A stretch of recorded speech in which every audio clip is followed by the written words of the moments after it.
Guys, welcome po sa Encourage 888. Ang reading nito ay para sa entertainment at personal na reflection lamang. So, gamitin lamang yung mga mensaheng tutugma sa iyong situation. So, tingnan natin kung ano yung current energy ng taong iniisip mo. So, be open-minded po. Hindi halos lahat ay makaresonate. Salamat po sa mga nagsusubscribe, sa mga bumabalik. Maraming pong salamat. Give me the message. Ano yung energy ng taong iniisip mo?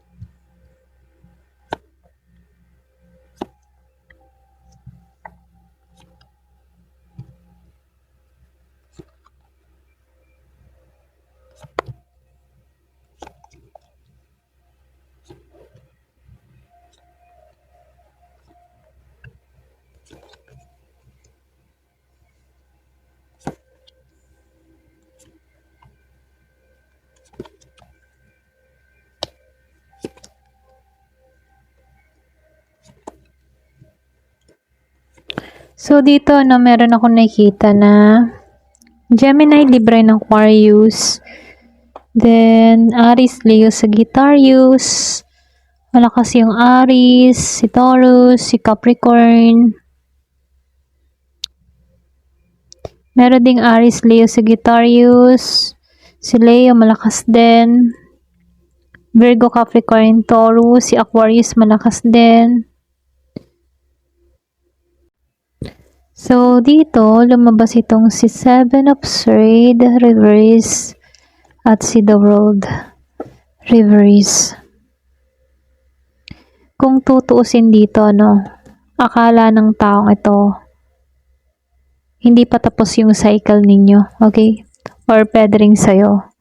Kasi lumalabas merong unfinished business sa inyong dalawa Maring itong taong ito, iniisip pa rin ng tao na to na balikan ka.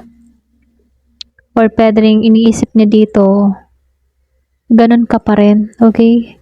Pero pinapakita rin nito na hindi agad naging madali para sa taong ito yung tanggapin yung pagbabago. Lalo nakikita sa'yo ngayon, okay? So, nakikitaan ko dito hindi niya inaasahan na lalabas or mabubunyag yung mga bagay na dati hindi na pag-uusapan or dati niyang naitago, Maaaring nakikita ng tao na to na yung bang tipo na hindi niya mapagkakaila or hindi siya makakapagkunwari na okay lang siya, pero ang totoo hindi siya okay.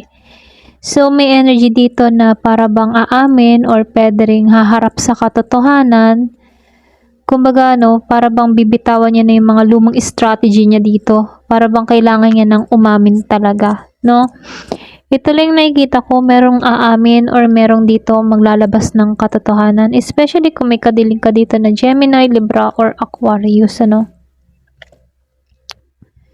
So, dito, lumabas itong si Knight of Swords reverse at itong si Two of Wands reverse. Pareho na naman silang naka-reverse dito. Kung titingnan, hindi nito inasahan na hindi ka na basta nakikipag-away o hindi ka na nakikipagtalo, Para bang humaba yung pasensya mo. Pwede yung iba sa inyo nag-matured ka or hindi ka na madaling mag-init ang ulo. Sa halip nakikitaan ko dito, ikaw kasi marunong ka nang umatras at tumahimik. Ito lang nakikita ko.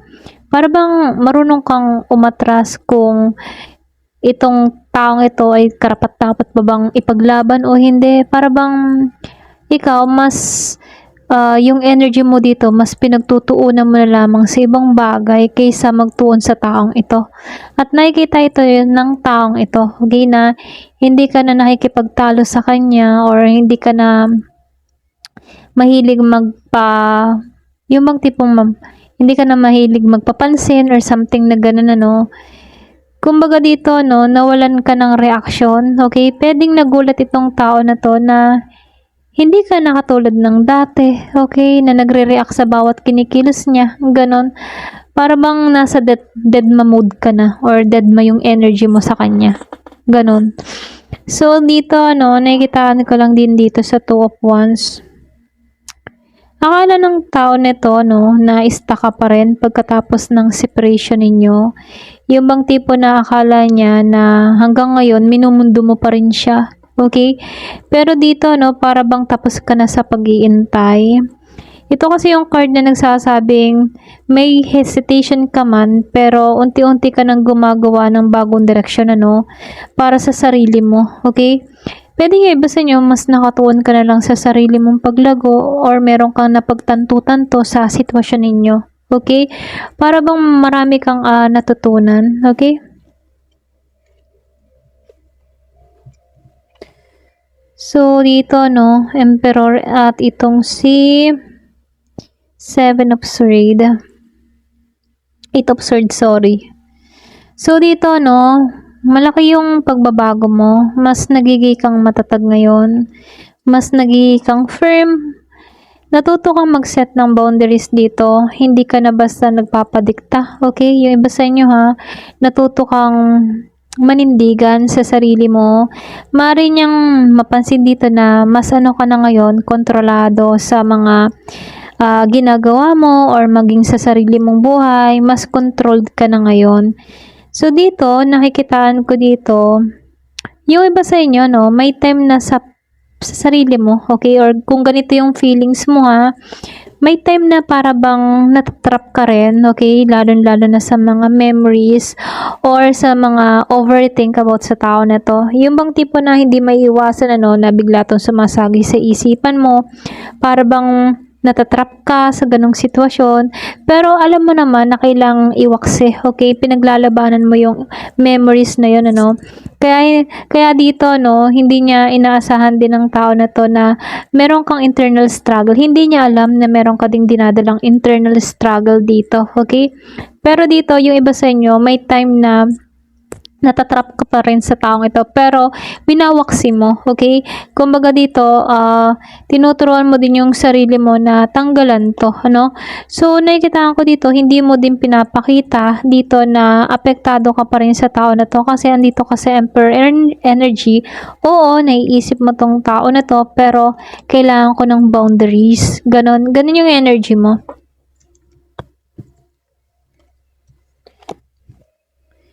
So, dito, lumabas itong si Knight of Cups reverse at itong si Judgment reverse.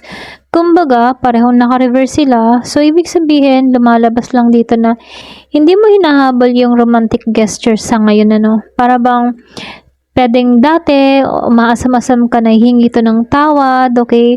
Hinihintay mo na mag-a-apology to tong taong ito sa'yo, pero ngayon para bang hindi ka na nag-expect na magiging emotional tong tao na to na babalik sa'yo, okay? Kumbaga, maaaring na-disappoint ka na before, pero ngayon para bang natanggap mo na lamang din dito na hindi ito yung klase ng tao na talagang hihingi ng tawad para makuha lang yung oo mo, So, nakikita ko dito, nauunawaan mo na rin yung sitwasyon mo. Kumbaga, nakikita mo tong tao na to na hindi siya ganong klase ng tao na kakainin yung pride para humingi lang ng tawad sa'yo. Okay? So, dito, nakikitaan ko din dito, hindi mo siya binibigyan ng parehong pagkakataon dito, na husgahan or pwede ring i-reopen yung nakaraan. Para bang ikaw, ayaw mo nang paulit-ulit na pag-usapan yung isang chapter na gusto mo na lang lampasan. Okay? Para bang ayaw mo na. Parang ganun lang yung energy mo. Ayaw mo nang isipin tong tao na to hanggat maaari. Kasi alam mo din naman sa sarili mo na paulit-ulit yung ginagawa sa'yo. Para bang napagod ka na lamang din, So, ito lang yung nakikita ko sa'yo. So, dito, lumalabas itong si Queen of Wands upright at itong si The Star reverse. So, ibig sabihin, meron ditong malakas na card, ditong si Queen of Wands. More on ka kasi ngayon, very calm, independent. Lumalabas lagi yung card na very independent, confident, at attractive. Kumbaga karamihan sa inyo, very attractive ka talaga, no?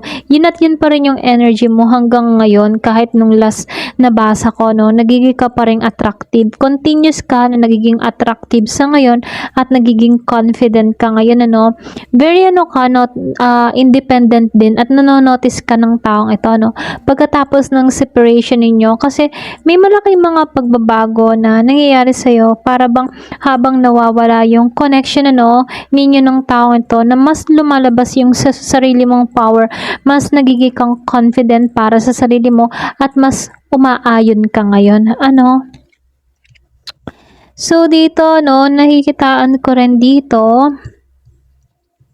si 8 of Wands at ito si 3 of Swords reverse, kumbaga dito hindi niya inaasahan yung mabagal na communication. Pwedeng before, yung after na separation nagpaparamdam ka pa rin or nagpapapansin ka pa rin, pero ngayon para bang nawala. Okay, pwedeng ikaw na lamang din ang lumayo or pwede rin nagbago ka. Hindi ka na kasi basta-basta nagre-reach out, kung before ikaw yung nagre-reach out, ikaw yung nangangamusta, ikaw yung nagpapapansin, pero ngayon parang ayaw mo na mag-reach out. Hindi ka na basta-basta nagre-reach out dito. Para bang wala ka nang mabilis para habulin tong tao na to. Okay? Parang hindi ka na mabilis dito. Wala ka ng instant reconciliation about sa taong ito. Dahil din dito, maaring mas lalo nararamdaman ng tao na to na mas dumidistansya ka na ngayon. Kasi dito, pwedeng ikaw naka-recover ka na Ito yung healing card, Kumbaga, hindi niya inaasahan na makaka-recover ka mula sa heartbreak ninyo, Kumbaga, yung sakit na akala niyang matagal kang dadalhin or unti-unti mong matututunang bitawan pala to, okay? Kumbaga, nakikitaan ko dito, hindi niya akalain na makakalaya ka sa ganong heartbreak. Pwedeng siya yung first love mo or siya yung talagang minahal mo at naramdaman niyo ng taong ito, pero ngayon para bang pakaramdam niya dito, hindi niya akalain na makaka-recover ka. Pwedeng naging confident din tong tao na to kasi pwedeng ikaw yung naghahabol before or ikaw yung nangungunang mag-sorry kahit siyang may mali, parang ganon, pero ngayon parang hindi mo na kaya pang nguyain yung mga ganong gawain, okay? So, nakikitaan ko din dito, lumabas itong si 2 of Pentacles at itong si Ace of Pentacles reverse. So, dito, yung iba sa inyo, pwedeng natutunan mo na lang din balansehin yung sarili mo dito or balansehin yung buhay mo, Imbis na umikot sa relationship about dito sa taong ito, mas mas nag-iba ka na, Nag-iba na yung priorities mo, nag-iba na yung responsibilities mo, mas nagiging busy ka na sa sarili mo, okay? Sa sarili mong mundo, okay? So, nakikitaan ko din dito, merong mga opportunity na maaaring hindi mo natanggap before, or pwede rin meron sanang chance ng reconciliation, new beginning na hindi materialize, pero ganun pa man, maaaring ikaw rin yung mismo nagsabing hindi na ito yung opportunity na gusto kong kunin, okay? Para bang nawalan ka na ng gana dito sa taong ito, para bang naisip mo dito, hindi na rin yata to karapat dapat para sa akin, parang ayoko na rin pala sa taong ito, parang ganun yung energy mo, para bang nawalan ka ng amor, nawalan ka ng gana sa kanya, or pwede rin nawalan na talaga yung spark, para bang ngayon, kung makikita mo yung larawan ng taong ito, parang hindi mo na maramdaman, para bang, alam mo yun, parang estranghero, ganyan, ekstranghero, parang ganun lang yung peg, wala ka nang di ba yung iba, pag halimbawa in love dun sa tao at parang nasasaktan pa, pag nakikita yung picture, parang nakirot-kirot pa, may pagkamis, pero ikaw, pag tinititigan mo yung larawan nitong ex mo, parang wala ka nang nararamdaman, parang normal lang, okay, ganun, hindi mo na nararamdaman yung pain, yung sakit, ganyan. Yung iba sa inyo hindi naman halos lahat, ito lang nakikita ko, meron ako nakikitang earth sign, Taurus, Virgo, o Capricorn. So, dito, no, lumabas itong The Empress at itong Devil. So, napakalakas nitong Empress, ano. Kumbaga, hindi niya inaasahan na lalo mong makikita yung value mo. Hindi niya inaasahan na yung mamahalin mo yung sarili mo, ganon. Kumbaga dito, yung Empress energy kasi, ito yung katumbas ng self-worth or katumbas ng femininity growth. Alam mo yon, yung bang tipo na may paglago, yung bang tipo na may paglago, maturity, yung unti-unti talagang nagkakaroon ng respeto sa sarili. Ganon, ano. Kumbaga, nakikitaan ko rin dito yung abundance. Ibig sabihin ng abundance dito, hindi naman porket abundance pera na yun, ano. Abundance para sa sarili mo. Kasi kita mo na yung halaga mo, iniingatan mo yung sarili mo, pinapalagan mo na yung sarili mo. Ganon.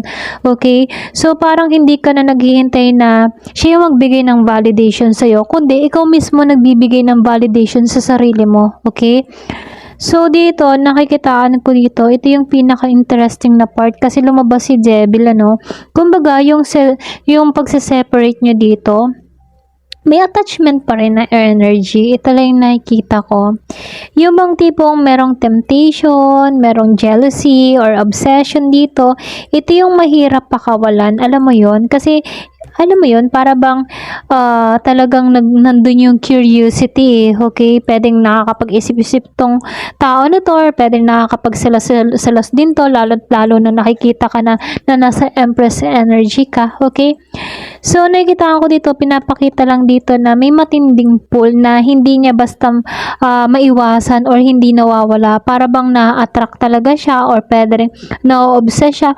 Lalo na kapag nakikita kanyang maayos, maganda, sobrang na-attract siya. So, dito, no, lumabas si 6 of Wands at itong si 4 of Swords o 6 of Swords. Ayan, 6 of Swords, okay? 6 of Wands at 6 of Swords, parehong 66. Kumbaga dito, no, ito yung pinaka-obvious, ano, dito sa 6 of Wands. Kumbaga, para bang hindi niya inaasahan na ikaw magiging successful ka. Hindi niya napansin yun before, okay? Kumbaga, napansin niya lang yun after ng separation ninyo. Pwedeng yung iba sa inyo, nagsumikap ka para bang itinayo mo yung iyong bandera, no? Kumbaga, may recognition na nangyari sa iyo para bang nagkaroon ka ng confidence, nagkaroon ka ng personal victory para sa sarili mo, okay? Para bang iniisip ng tao na to na akala niya babagsak ka, pero hindi yun nangyari, ano, at hindi niya yun nakikita ngayon, mas lalo kang umaangat. Before, akala ng tao na to para bang lagapak ka or hindi ka na makakaahon sa hirap, talagang manghihina ka, kayong kailangan mo siya, mga ganun, ano. Pero ikaw, nagsumikap ka sa sarili mo, para bang nagtiwala ka sa sarili mong makakaahon ka mula sa pagkabigo mula sa taong ito, para bang tinulungan mo yung sarili mong makaahon at nanatiling matatag hanggang ngayon. So, nakikitaan ko sa iyo, no, kahit ikaw umaangat ka, may part pa rin na energy na hindi pa lubusang nakakaalis sa nakaraan. Yung iba sa inyo, di naman halos lahat, ano, pero yung iba. So, meron akong nakikitang Earth sign, Gemini, Aquarius, o Libra. So, dito, no, pwedeng meron ditong tao na nahihirapang tuluyang lumipat, okay? Pero ganun pa man, ano, kasi nakikitaan ko dito, merong yung bang tipo na unfinished emotional attachment sa taong ito. Okay? Andun pa rin para bang nakadikit pa rin or meron ka pa rin talagang nararamdaman. So, hindi naman sa araw-araw pwedeng meron ka pa rin napapasagi sa isip mo or meron ka pa rin nararamdaman na gano'n, ano. So, yun lang, ano. So, dito, lumalabas itong the strength reverse. So, ito yung pinakamalalim, ano. May lumalabas dito na insecurity at vulnerability. So, ibig sabihin, hindi ka pa nagiging completely unaffected dito. Okay? Kumbaga, no, may moment na mahina ka pa din. Para bang napapagod ka, nagdududa ka. So, may Leo energy dito, malakas. So, dito, no, pero pwedeng, ano, yung bang tipo na meron ditong malaking pagbabago pero hindi mo kailangan maging strong para sa taong ito, no. Nagiging strong ka pa rin sa sarili mo pero dito, no, may time na nagiging mahina ka or napapagod ka pero ganun pa man nakikitaan ko dito na may pagbabago na mangyayari sa'yo. Okay? So, nakikitaan ko dito, akala naman ng taong ito, mahina ka or mananatili kang nakatingin sa nakaraan. Yung iba sa inyo, pwedeng meron kang napapaisip or nasagi sa isip mo about sa nakaraan, pero hindi ka naman nananatili doon. Sabihin natin, sumasagi, pero hindi mo naman hinahayaan yung sarili mo na talagang tumuon dito sa taong ito, okay? Pero dito, nangyayari kasi dito, yung iba sa inyo, mas binubuo mong muli yung sarili mo, okay? Kumbaga, lumabas kasi dito yung Emperor at yung Empress, ano? Mas binubuo mo yung sarili mo, then nakita ko din si Queen of Wands, ano? Kumbaga, sobrang lakas nitong combination nito sa self-respect. Kumbaga, nagkaroon ka ng respeto para sa sarili mo. Nagkaroon ka ng confident, and yung iba sa inyo, mas naging attractive, ano? At mas lumalago ka. Patuloy ka pa rin lumalago, okay? Nagkakaroon ka ng personal success para sa sarili mo, okay? Ito lang yung nakikita ko, no? Patuloy yung progress mo. May energy ka pa rin dito na madali ka nang nakakawala sa connection ninyo, okay? Yung iba sa inyo. And then yung iba sa inyo naman, kaya hanggang ngayon, napapaisip pa rin, ano, kasi hindi naman alam, pare-pareho kayo ng energy, ano, so comment ka kung ikaw ay nakawala na dito, at kung ikaw naman ay hindi pa, at may time na napapasa isip mo pa rin tong tao nito, pero pinaglalabanan mo, so, yun, okay, ayan, ito lang yung nakikita ko, no, ayan, so, hanggang dito na lamang po, thank you for watching, love and peace.